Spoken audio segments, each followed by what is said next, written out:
Mtazamaji wa TBC, karibu sana katika mwendelezo wa vipindi vyetu maalum kabisa kutoka Sabasaba. Yaani matangazo ya moja kwa moja kutoka Sabasaba katika maonesho ya kimataifa ya 50 ya Sabasaba ambayo ilianza kutimwa vumbi tangu Juni 28 ya mwaka huu. Sasa TBC tumeketi hapa kwa ajili ya kufanya kazi na wawekezaji, wafanya biashara, lakini pia wananchi, na tunatangaza nao kwa kabambe kabisa.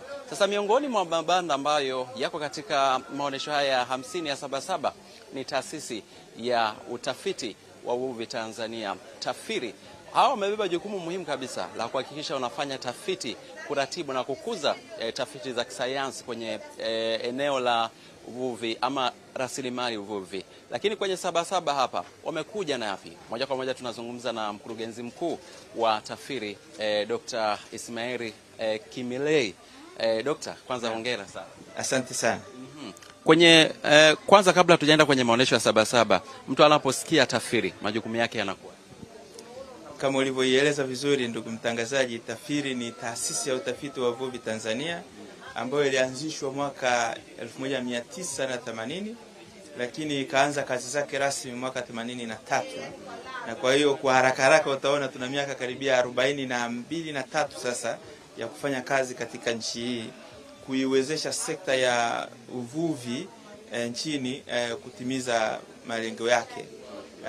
Majukumu makubwa ya taasisi hii ni kutafiti, kuratibu pamoja na kuwezesha utafiti wa uvuvi nchini, lakini ikipata takwimu zake taarifa, basi inaishauri serikali juu ya usimamizi endelevu wa rasilimali za uvuvi.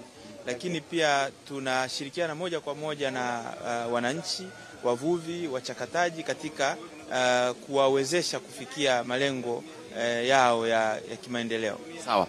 Msimu huu wa Sabasaba, maonesho ya 50, TAFIRI imekuja na yapi kwenye mabanda yenu? Naam, kwanza ni kuwakaribisheni kwenye banda letu la TAFIRI ambalo liko ndani ya banda kubwa la Wizara ya Mifugo na Uvuvi, na taasisi kama taasisi imekuja kuonyesha kazi inazozifanya, teknolojia ambazo imezitengeneza katika kipindi hicho cha miaka 40, japo sio zote, lakini walau kwa uchache mtaziona, kama vile mfumo wa PFZ ambao unawawezesha wavuvi ukanda wa baharini kwenda kuona maeneo yenye samaki, lakini na mfumo ule wa kuweza kuuza kwa kutumia njia za kielektroniki. Tutakuonyesheni huduma za maabara tulizonazo. Nafikiri baada ya hapa utaongea na watafiti walioko hapa na vijana walioko hapa ambao wanaweza kukueleza vizuri juu ya eneo lipi linafanya nini. Tutakuleteni kwa sampuli tu viumbe maji ambao tunafanya nao kazi kama samaki kutoka maziwa mbalimbali nchini, maana taasisi kama taasisi inashughulika na utafiti katika maji yote yaliyoko ndani ya Tanzania bara, na ninasisitiza Tanzania bara, pamoja na kwamba samaki hawajui mipaka. Tutakuonyesheni pia katika maeneo ili kuwezesha Wizara ya Mifugo na Uvuvi, hasa sekta ya uvuvi, kutekeleza majukumu yake. Upande wa ufugaji viumbe maji, tunatengeneza vyakula, tunafanya utafiti wa kutengeneza vyakula bora, kuzalisha vifaranga bora, lakini tunafanya utafiti za kuangalia wingi na mtawanyiko wa samaki ili kuiwezesha wizara sasa kuweka mikakati madhubuti ya usimamizi endelevu. Tunafanya pia utafiti za mbinu za uvuvi, zana za uvuvi, na kwenye mazingira pia. Nafikiri utaongea na wataalamu watakueleza vizuri zaidi. Katika safari ya zaidi ya miaka 40 ya taasisi hii tangu kuasisiwa kwake, pengine mnajivunia tafiti ngapi ambazo mmezifanya? Tafiti ziko nyingi. Ni nyingi sana. Zaidi ya nikifanya kwa uchache nitaziweka katika makundi makubwa 4-5 hivi. Na katika kila kundi katika miaka hiyo tumefanya mambo mengi sana. Kwa hiyo kuzihesabu kwamba 1, 2, 3 inaweza kuwa ngumu. Lakini tunafanya katika eneo kwa mfano la tathmini ya rasilimali za uvuvi. Hilo ni eneo moja kubwa ambao tumefanya Victoria kule, tumefanya Tanganyika, hata juzi tumemaliza kufanya Tanganyika, tumefanya upande wa bahari na Ziwa Nyasa na Victoria. Alafu tunafanya pia katika eneo la kufanya tathmini ya maeneo yaliyo bora ya kufuga samaki kwa njia ya vizimba kwa mfano. Na galia vya karibu ambavyo wananchi wanaweza kuvikumbuka kwa urahisi, kule Victoria ule vizimba mnavyoona vinawekwa kule haviwezi kuwekwa kabla taasisi haijapita kufanya utafiti. Tumefanya kwa mfano uzalishaji wa vyakula kule Victoria, kuna tunaendelea sasa na kukamilisha miundombinu ambako vyakula tulivyovitengeneza, kuna chakula kinaitwa Tafiri 1 na Tafiri 2 ambacho ni bora kabisa kwa ajili ya kukuza samaki.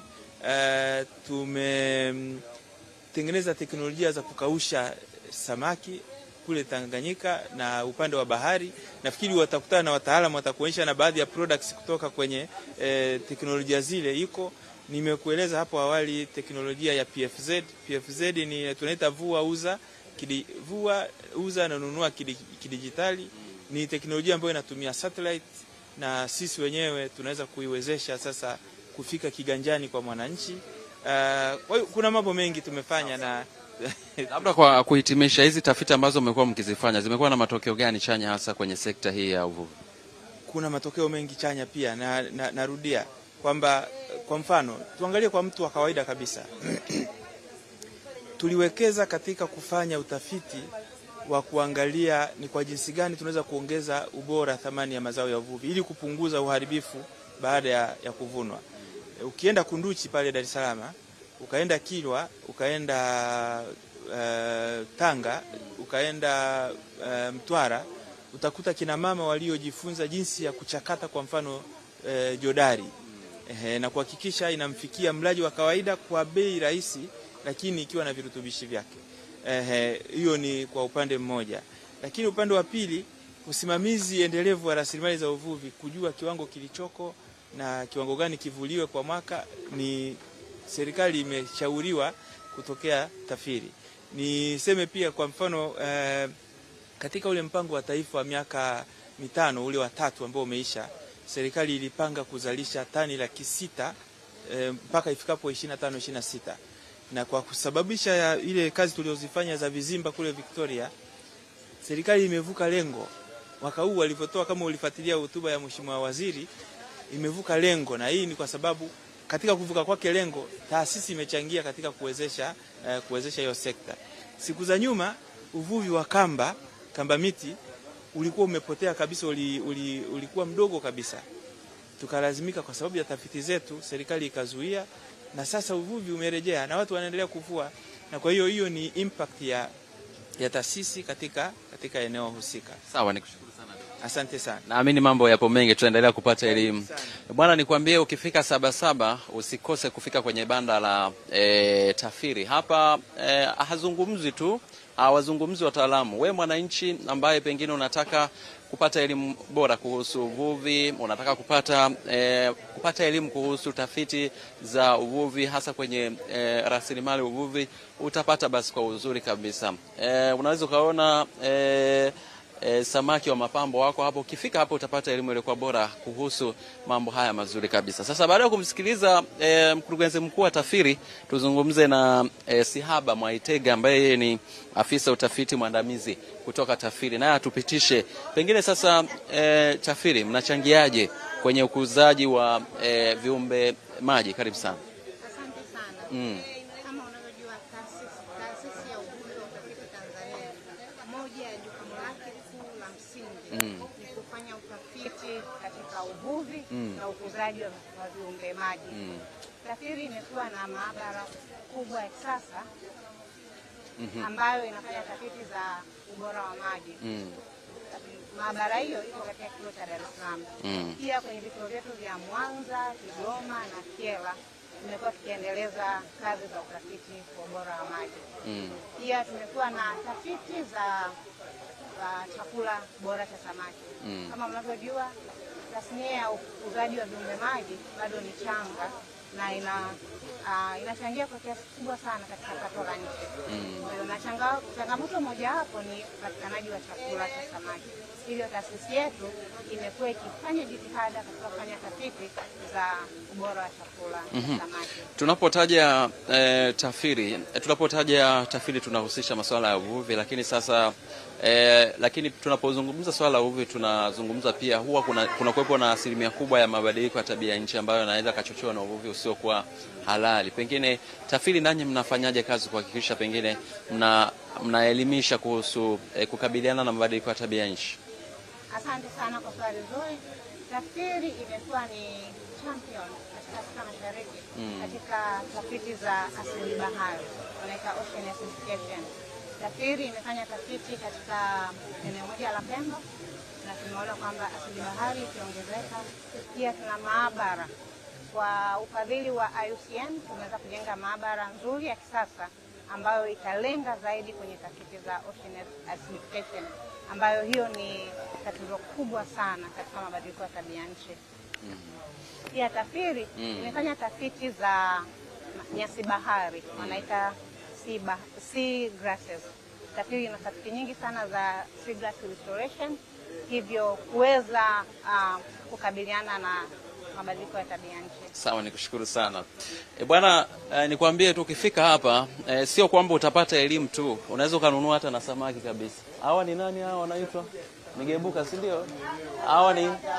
Hawa dagaa. Ukifika hapa unaweza kufika hapo kanunua samaki, dagaa, ukapata zao lako la baharini ama ziwani kwa uzuri kabisa. Kwa hiyo usikose kufika hapa TAFIRI. Ukifika kwenye maonesho haya 50 ya Sabasaba, maonesho bora kabisa haya ya 50.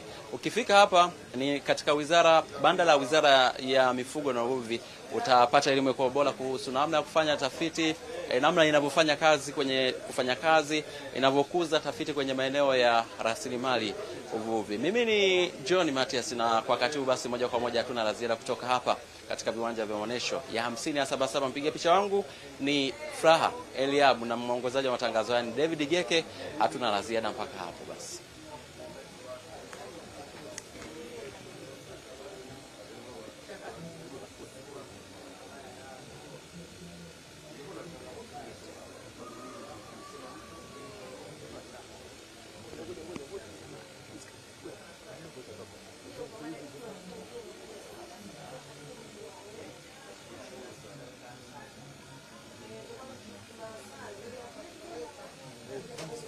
Stream, official.